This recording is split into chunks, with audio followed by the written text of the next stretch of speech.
Obviously, the chaos in Afghanistan of essentially the retreat of pretty much the Western powers and NATO who were involved in Afghanistan continues obviously to be front page news and still dominate the news cycle. As I said it would just a couple of weeks ago, it's pretty much been front page news practically every day for the past, well, since this whole thing started, really.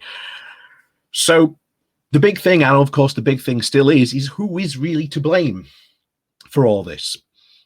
And really, everyone shares blame. There is no one person you can point to and say that person is to blame for all this mess. You know, we've had, Tony Blair come out of the woodwork as he normally does. He definitely needs to share some blame. Boris Johnson and Dominic Raab also being, again, currently in charge while this crisis is currently ongoing, definitely do deserve some blame.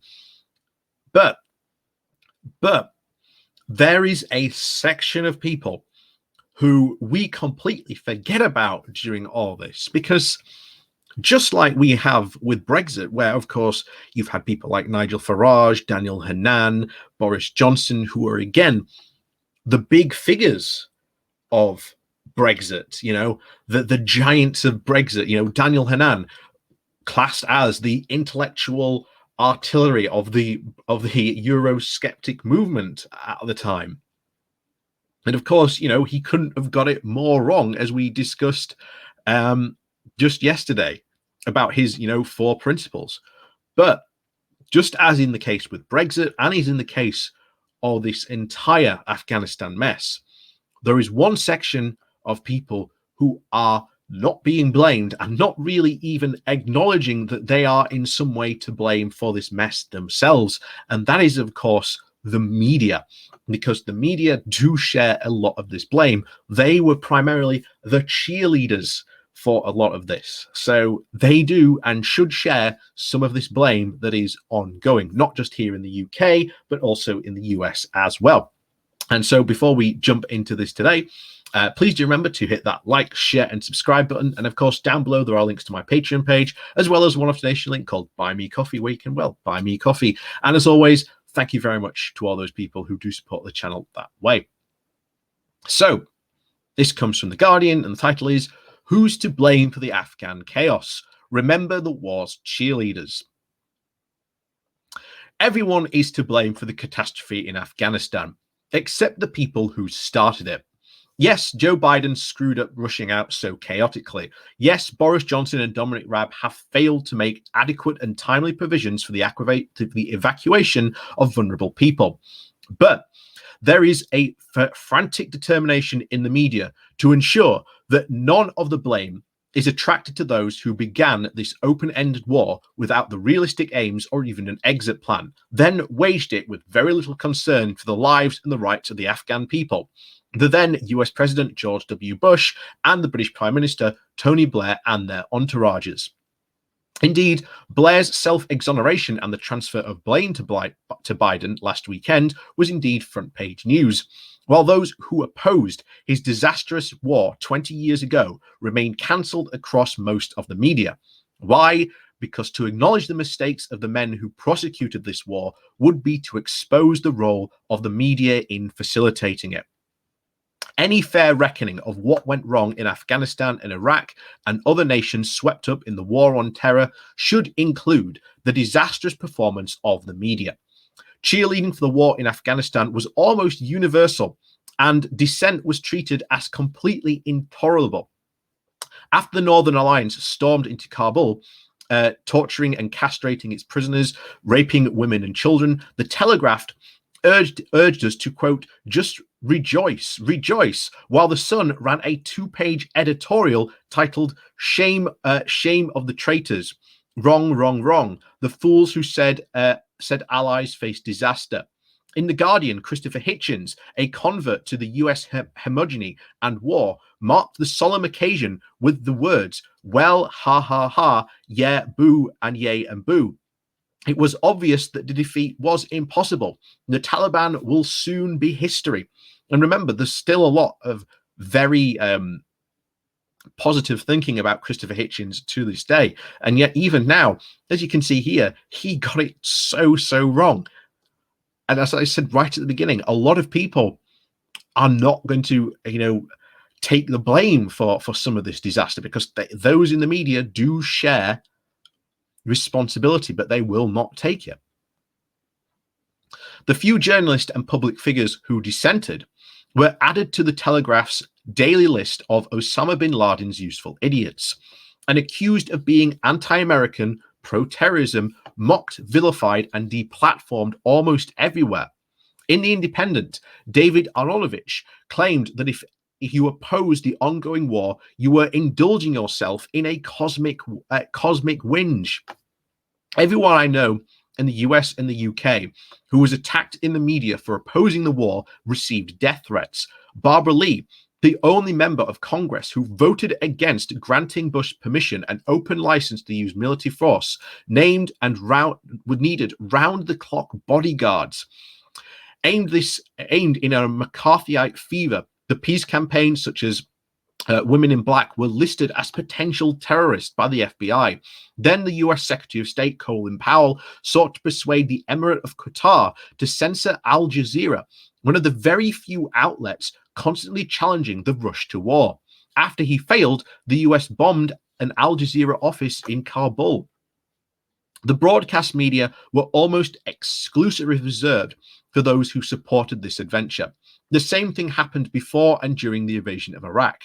Then the war's opponents received an only 2% of the BBC airtime on the subject, and attempts to try and challenge the lies and the justification of the invasion, such as Saddam Hussein's alleged possession of weapons of mass destruction and his supports and his supposed refusal to negotiate. They were completely drowned in a surge of patriotic excitement. So, why is so much of the media so bloodthirsty? Why do they love bombs and bullets so much and diplomacy so little? When did it take such an event of delight in striking a pose atop a heap of bodies before quietly shuffling away when things went wrong? An obvious answer is the old age that if it bleeds, it leads. So there is an inbuilt demand for blood. I remember if it were yesterday, the moment I began to hate the industry that I worked for back in 1987, and I was producing current affairs programs for the BBC World Service.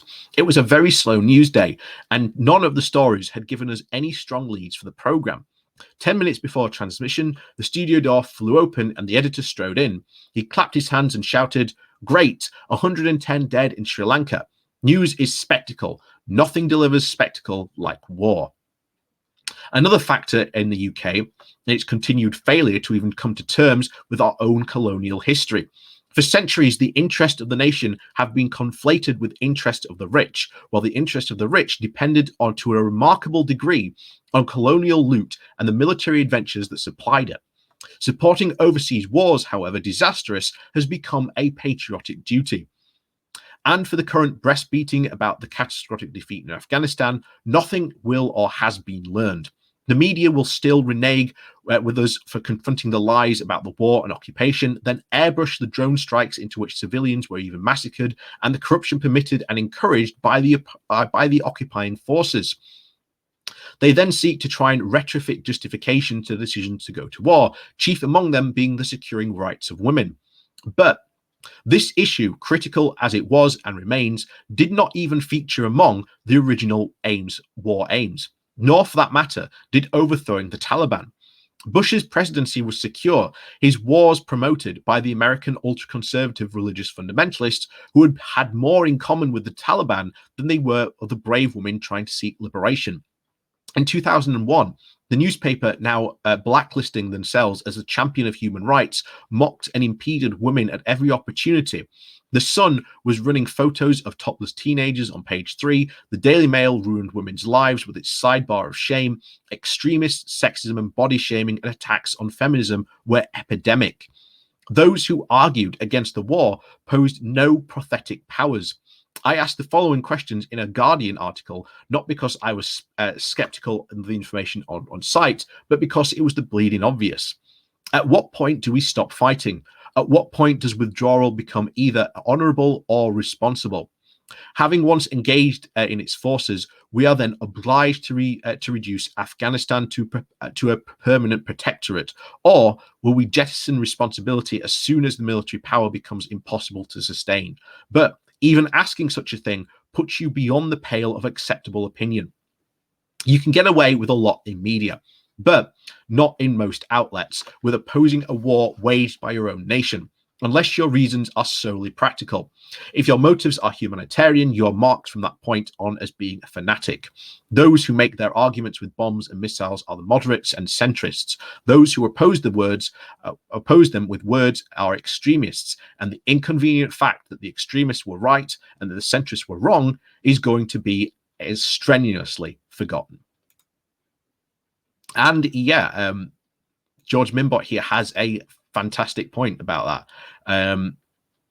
Again, we forget about all these people who were at the time saying this isn't going to go well, and of course they were treated as, you know, as extremists. And of course, to an extent, you know, the war in Afghanistan has had failures. Has it had some successes? Well, I suppose there are definite arguments. Maybe you could say the people of Afghanistan over the past 20 years have tasted freedom. They know what it's like not to live under Taliban rule. Will they permit living under that rule again? We don't know. Ultimately, yes, Britain does share, of course, responsibility. Tony Blair does, and of course, but predominantly at the moment, you know, Dominic Raab and Boris Johnson, they're the guys in charge. They should absolutely share probably at least a lot of the responsibility. Tony Blair may have started it, but hey, Boris Johnson and Raab, they were the ones there at the end who have not come to terms with it. And of course, we talk about, again, there's not accepting our colonial past. Again, we've talked about that before multiple times when it comes to the subject of Brexit, and as you know, trying to start the, you know, the Commonwealth 2.0, and of course, back in the day, the Atlantic Bridge that would have secured us this, quote, fantastic American trade deal, which would have made staying in the EU single market completely lunatic. You know,